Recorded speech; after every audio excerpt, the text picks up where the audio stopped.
Hello, my name's Joel Dunning and I'm here to tell you all about this amazing charity called Pace4life. Pace4life takes pacemakers, reconditions them and sends them to the developing world to give them to patients who cannot otherwise afford them.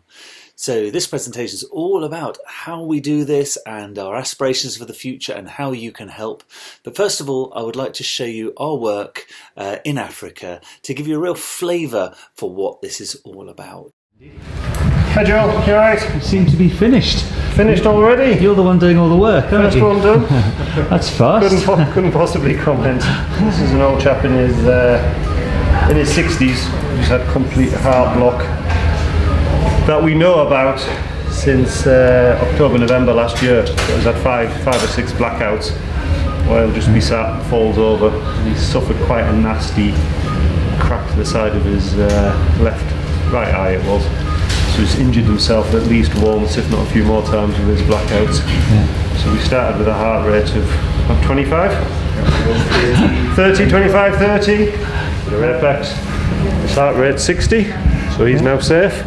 Great job, and it's 8:47. 8:47, next one here, and then we'll see if we can find any more patients. We should get you up every day at 6 o'clock, shouldn't we? I'm loving it. Get in there. Great job. Alright, my name is Lembe Tapia, part of the cardiology team. We working with Andy, great teacher, and we are learning a lot. So you did half of this one. Yeah. Ah, very cool. And you work as a cardiologist here all the time. I mean, in a year, how often do you see someone with complete heart block? So, averagely, I would say within a month, we see between 5 to 10 cases. A month. So 50 to 100 a year you could do if you had the pacemakers and a few of the issues have also been costs for the patients, especially these pacemakers are given to them for free. But averagely a pacemaker in Ghana should cost about $4,000, $5,000. So US dollars. US dollars, yeah. And how much would an average person earn in a year? About $1,000 a month. Yeah. So if somebody needs a pacemaker, that might be about 4 or 5 months wage. We don't actively implant. We, pack them up for missions. But after this mission, I think the confidence will start because we've donated enough materials to us. We have the program, the expertise is also there, so we should start now. So 50 to 100 a year you could do if you had the pacemakers. Well done, sir. Well done. Thank you very much. Finished. That's you all better. Well done. I'll hear you. No, you're the hero. Well done. Well done. Brilliant. Thanks, guys. So thank you very much, Andy Turley, one of our trustees who is implanting pacemakers there in Kumasi, in Ghana. And we're going again to Ghana to do further refurbished pacemakers in just a few weeks' time. So how does it all work? Well, what we do, and thanks to Lavan, who set this amazing charity up in 2013, he created a whole network of funeral directors, everybody in the country who receives a patient to a funeral directors. They get consented and that pacemaker gets taken out of that person. It has to be taken out anyway if they're getting cremated, and it gets sent to us centrally at Pace4life. There are a few other ways to get pacemakers, but really that's the major way that we can get pacemakers. So we collect them centrally, we then check them, and then we send them to the third world. So at the funeral directors, a very important part of it is that they require consent. A pacemaker is the property of that patient. It's not the NHS's, it's theirs. So we do require consent from the next of kin to receive this pacemaker to us. Thankfully, this amazing system is really well developed, really well set up. And we think probably about 2/3 of all funeral directors are routinely consenting people to send the pacemakers to us, and we get boxes of them, which is fantastic. and they're brought to us, and we get out our programmers and we check them. So we go through them all, every single one, and we want to find those fantastic pacemakers that still have significant battery life. And this is an example of what we find. So this particular pacemaker, we've interrogated it with a programmer, and isn't this incredible? It's got 15.5 years left of life. Unbelievable. What could this do in Africa, in the developing world? A lot of people say, well, I would like a new pacemaker. I don't want a reconditioned pacemaker. But 15 years of life? That's incredible. And actually, we'll take anything from 5 years to ones like this that's 15 years. And actually, our probably average is about 10 years of battery life less for the ones that we can get reconditioned, which is absolutely brilliant. The other thing is that we've got multiple programmers. You can see in the picture on the left here, we have all the common programmers. We've got the Abbott, we've got St Jude, and we've got Medtronic. So we can check them all. And what does this mean? Well, it means that we find a lot of pacemakers. Here's just a sample of the last time we checked. We've got absolutely loads. Every single one we printed out, and it's got a really good battery life. So we can really successfully find lots of pacemakers that are suitable for reconditioning. So how do we recondition them? Well, we're really grateful to My Heart, Your Heart, which is an American charity. It's set up in the University of Michigan by a great cardiologist called Thomas Crawford and his senior cardiologist Kim Eagle. And together with Eric Purell, they have created an FDA-approved system for reconditioning. So they do a really huge load of work with these things. They get them, they clean them, they check every single part of it. They then do a big impressive sterilization process, and then it goes back again for checking to make sure they're perfect to repackage and send out. Here's just an example of a few technical things they do. They take out these little silicon bungs so that they can check that the screws are absolutely perfect. They take the screws out, put them back in, make sure they're right, and get these silicon implanted back in again. And then once they've done this, they go to a company called Any Scientific that gets them packaged and ready to go. And here's an example. Here are 20 pacemakers that I've just recently received, and I'm taking all these to Ghana in just a couple of weeks' time for implantation into patients who would not otherwise be able to afford a pacemaker. So what do we do with the pacemakers that don't have an adequate battery life? Well, it's okay.